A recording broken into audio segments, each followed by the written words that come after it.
Hello, hi, నమస్తే.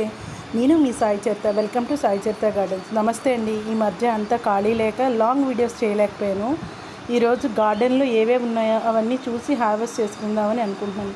సాయంత్రం పూట వీలు కుదరక ఈరోజు ఎర్లీ మార్నింగే 5:30కి ఇలాగ గార్డెన్లోకి వచ్చి మొత్తం వెజిటేబుల్స్ ఏవేవి ఉన్నాయో కొంచెం కొంచెం అంటే నాకు 2 రోజులకి ఎన్ని అవసరం అన్ని వరకే హార్వెస్ట్ చేద్దామని వచ్చానండి. ఇవి కూడా 2 రోజులు అన్నా సరే మధ్యలో వేరొక ఐటెం ఏమైనా వండుకుంటే వేస్ట్ అయిపోతాయని కొన్ని షేర్ చేస్తానండి. ప్రతి ఒక్కరు మిద్దె తోటని స్టార్ట్ చేసి ఎన్నో కొన్ని లీఫీ వెజ్జెస్ అయినా ఇంట్లో ఆర్గానిక్గా పండించుకొని తినడం వల్ల హెల్తీగా చాలా బాగుంటుందండి.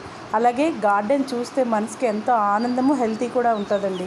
ఇగోండి ఈరోజు ఎక్కడెక్కడ ఏమున్నాయో ఈ మధ్య అంతా ఏంటి అంటే వచ్చి చిన్న చిన్న హార్వెస్ట్ చేసి మీకు షార్ట్ వీడియోస్లో పెట్టినాను. చాలామంది షార్ట్ వీడియోస్ చూడడానికి ఇష్టపడుతున్నారని చెప్పి అందులో మనకి కంటెంట్ మీ వరకు వెళ్ళాలని పెట్టేస్తున్నానండి.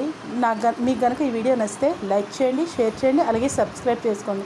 ఇదిగోండి మరలా నాకు నల్ల వంగ స్టార్ట్ అయిందండి. ఇదిగోండి ఈ మధ్యంతా విపరీతమైన ఎండల వల్ల అప్పుడే వంగ కలరు షేడ్ అయిపోతుంది. ఇలాంటి టైంలోనే మనం ఇంగువ నీటిలో కలుపుకొని స్ప్రే చేసుకుంటే కలర్ఫుల్గా ఉంటుంది. ఇంకా పూత రాలిపోతుంది అనేవాళ్ళు మజ్జిగలో ఇంగువ కలుపుకొని ఇచ్చుకుంటే పూత అంతాను చక్కగా పిందిగా మారే అవకాశం ఉంటుందండి. ఇదిగోండి చూడండి ఒక్కొక్క చెట్టుకి నాకు ఎంత ఈల్డ్ ఉందో. నల్లవంగ నాకు ఎప్పుడు ఫుల్ ఫ్లెడ్జ్డ్గా హ్యాపీయెస్ట్గా వస్తుందండి. ఇదిగోండి చూడండి చాలా బాగున్నాయండి, లేతగా ఉన్నాయి. ఎండ లేదు, మార్నింగే హార్వెస్ట్ చేసుకుంటే బాగుంటుంది. పిచ్చుకలు పక్షుల యొక్క సౌండు అది మనసుకు ఉల్లాసంగా ఉంటుంది కదా అని చెప్పి అలాగా పైకి వచ్చి కట్ చేస్తున్నానండి. ఒక్కసారి వంగ మొక్క పెట్టుకుంటే దాదాపు మనకి 5-6 నెలలు కాపు ఉంటుందండి. ఎప్పుడు మీకు తెలిసిందే బీర నేను ప్రతిసారి నా మిద్దె తోటలో ఉంచుకుంటాను. చూసారా ఎంతకో బీరకాయ ఉందో. బీరకాయలు మాత్రం వీక్లోని ప్రతి వీక్ తీస్తానండి ప్రతిసారి. ఎందుకంటే నాకు ఎంత బీరకాయ తిన్నా ఇష్టంగానే అనిపిస్తే తప్ప అయిష్టం ఉండదు నా దగ్గర. ఇగోండి బెండ మనం ఒక 10 మొక్కలు పెట్టుకున్నాం అనుకోండి, 4 ఉన్న ఇళ్ళకి వారానికి సరిపడా వస్తాయండి.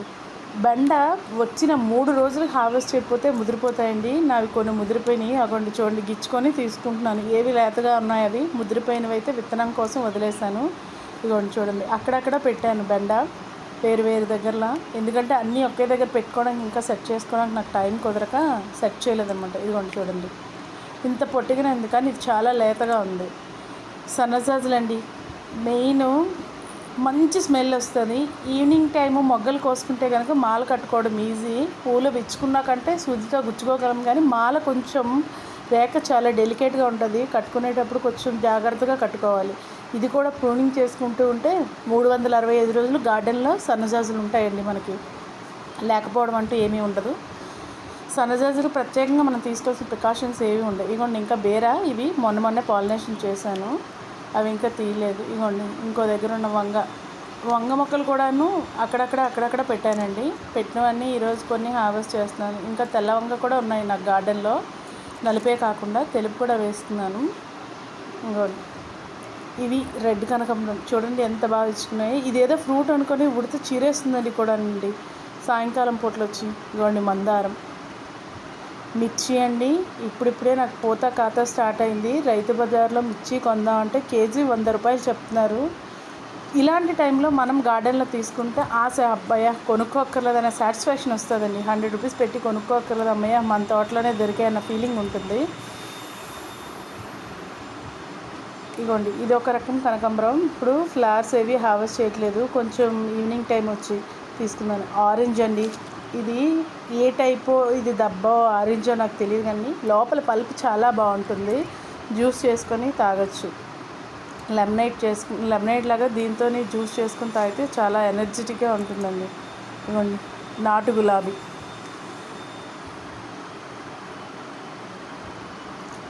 ఇవి గుత్తు గులాబీ అండి. మొగ్గ అయిపోగానే ప్రూన్ చేస్తే మళ్ళీ గుత్తులుగా పువ్వులు వస్తాయి మనకి. ఇక్కడ ఒక దగ్గర బేర్ ఉంది, మనకి వాటర్ ట్యాంక్ వెనక అట్లా బేర్ పాట్ పెట్టాను కదా అక్కడ.